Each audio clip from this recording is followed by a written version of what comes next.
Hey, how's it going everyone? Welcome to the CK3 guide. I'm Alex. In today's video, we'll be talking about knights. What are knights? How to get knights? How useful are they? Should you focus on them? All those things. So I'll try and make this as quick as possible, but there's a lot of things that we can talk about. So knights are basically special soldiers that you have in your army. You manage them here, military tab, knights. And this is the tab that you can use to allow or force or forbid certain people from being a knight. So we'll talk about that as well. Now, who can be a knight in your army? Basically, anyone that your religion allows, or your current laws. In this case, religion is the important thing. So I cannot have women as a Catholic, I cannot have women as knights, and I cannot have women on my council, with the exception of the spy master position. The only time you can have a woman on your council is when they're a vassal of yours. So if they're not a vassal, they cannot be on the council. For some reason, they can be a spy master, but not anything else. Now, similarly, for your military, they cannot be, women cannot be commanders in this case, and they cannot be knights, because that's how the Catholic religion is structured right now. You can change this, obviously, create a new religion, reform, all that stuff, so you can utilize women as well, because oftentimes women can be super great knights as well. So when it comes to knights, that's basically who can be a knight. Anyone who's part of your court, who is located in your court, and the laws allow them to be a knight, and anyone who's a vassal of yours as well. Unless they're fighting in some different battle and they're currently not able to be a knight in your army, then they can be a knight. So to manage knights, like I showed you here on this tab, you can force and forbid them or allow them. If you go with allow, then the game will simply take a look at the limit of the knights and then allow the people with the highest skill to be a knight. Now, speaking of that skill, it's called Prowess, and every character in the world has it. And as you can see, this guy is very strong, 22 Prowess, excellent. So you have different traits that can give you more Prowess. Prowess is basically a skill that determines how tough a character is, like in personal combat. So for every point of Prowess, you get 100 damage and 10 toughness. Similarly, if you take a look at a basic Louis or a Levy, like a peasant that's been conscripted in your army, they only have 10 damage and 10 toughness. So for every point of prowess, you get 100 damage, and you can see how, especially early in the game when armies are smaller, you can see how having like 7-8 super strong knights in your army can completely chop down a bunch of levies on their own, and they'll be less likely to die or get injured and all that stuff. So who should you actually forbid from being a knight? Well, if you have a child that is like your heir or a successor, and they're adult, then make sure you forbid them. If you have some high-skilled council members that are also knights, forbid them as well. You might have to replace them when they die, which is not a big thing. You can just marry off your courtiers and find more people. But if you don't want to bother with that, just like, for example, this steward guy, he's like 10 prowess average. There's no reason for him to be a knight. Even if I have like one knight less in my army, I would probably want to forbid him. I'll do that later. And similarly, if there are some people that you want to get rid of, like some people who don't like you at all, you can kind of force them to be a knight. For example, let's say that this guy hated me. I can just click force and he will always be in a battle. And then you can even, like when you start a war, you can even take that person, because he'll be a part of an army, like for example this one, and just separate him, put him in like a one-man army, separate army, and send him off to some battle, and he'll get killed or captured. You just get rid of people that way as well. I don't tend to do that because I don't like doing that, but it's possible.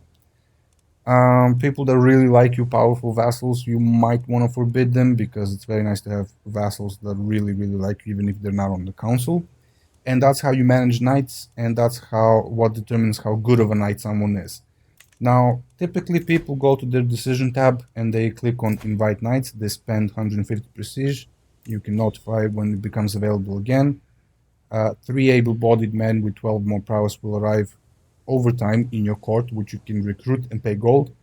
I don't like to do that because there's a better way that I'm going to show you how to find high-skilled knights, like really high-skilled knights for free, basically, that you don't have to even pay for them. So, and it's not an exploit or anything, it's just the way that you do things.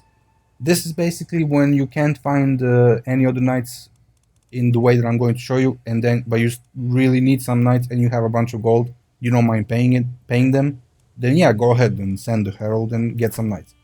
So the way to find knights is oh, and there's one more thing that I kind of want to talk about before we go into that.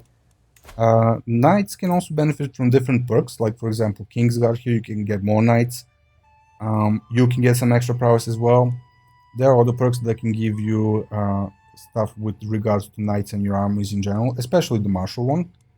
There are legacies that you can get to increase knight effectiveness. Like for example, here you can see this prowess +2 will apply to your dynasty members, but knight effectiveness should apply to everyone. I think in your realm, anyone who's your knight right now.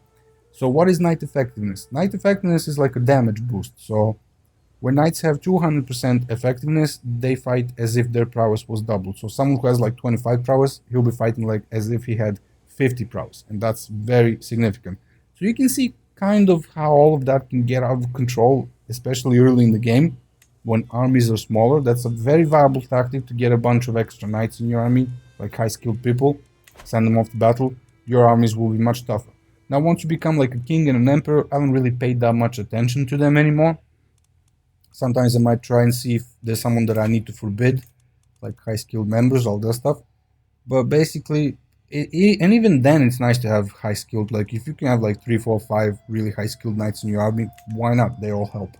Now, the last thing, and I think I covered pretty much everything about knights, how to get them, who can be a knight. Actually, I didn't cover how to get them. So, to get extra knights, well, not extra knights, to get high skilled knights, take a look at your court, your courtiers, and in this case, take a look at female courtiers, but preferably not your daughter, because there's better candidates for marriage with your daughters, like alliances and extra renown, all that stuff. Take a look at any female courtier and make sure that they're an adult, because if they're not adult and you find them a spouse, then that spouse will not come to your court until the marriage actually happens. And make sure you select matrilineal. So let me see if I can find some female. Now, how to get more courtiers if you don't have, like in this case, I might have someone. Well, when you go to wars and you siege castles, you take prisoners, you can just recruit them from your prison and they can join your court, and then you can use them as extra extra assets. I know it sounds cold, but that's what they basically is. Your courtiers are simply assets that you utilize. So this courtier doesn't have a spouse. She might actually leave my court soon because I'm not giving her anything to do. Now, I don't really care about her. There's nothing that she can really do for me. She's completely unimportant to me. But what I can do is I can go find a spouse. And right now there's no valid characters. So I have some filters on. I actually have the ruler selected. So I'm going to go with everyone. I'm going to click matrilineal because even though I don't have to click matrilineal, if this guy, for example, he's a lowborn and he's unlanded, he would come to my court, to her, because he's not permanently stationed anywhere. Or in this case, he might be stationed in this guy's court. So if he was like visiting the court, then that will happen. But if he's stationed, then you want to click matrilineal. In that case, the guy will come to you. So this method and the characters that you get here depend on your diplomacy skill. So the higher diplomacy, the more people you're gonna have. We have a bunch of people here anyway. And you can also increase that if you have a wife with high diplomacy. You can put her in court politics, give you extra diplomacy, at least temporarily while you're making marriages, and then get more people, refresh the filter, all that stuff. Now, in this case, if I want to find a high quality knight, I would just sort all these characters by their prowess skill.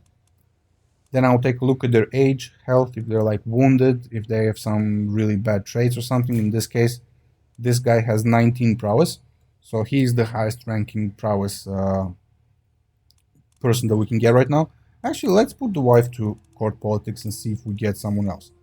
So we'll go back to court. We take a look at this woman. She is this one, and then go find spouse. Sort by, let's go matrilineal, just to make sure the guy comes to our court. Go by prowess, and it's still him. So in this case, there's simply no other characters that have more prowess than he does. So he's 46 years old. Now this one is 36, so he has 18 prowess. I might just go with this one because he's 10 years younger, so he should be able to last longer. Take a look at their traits real quick.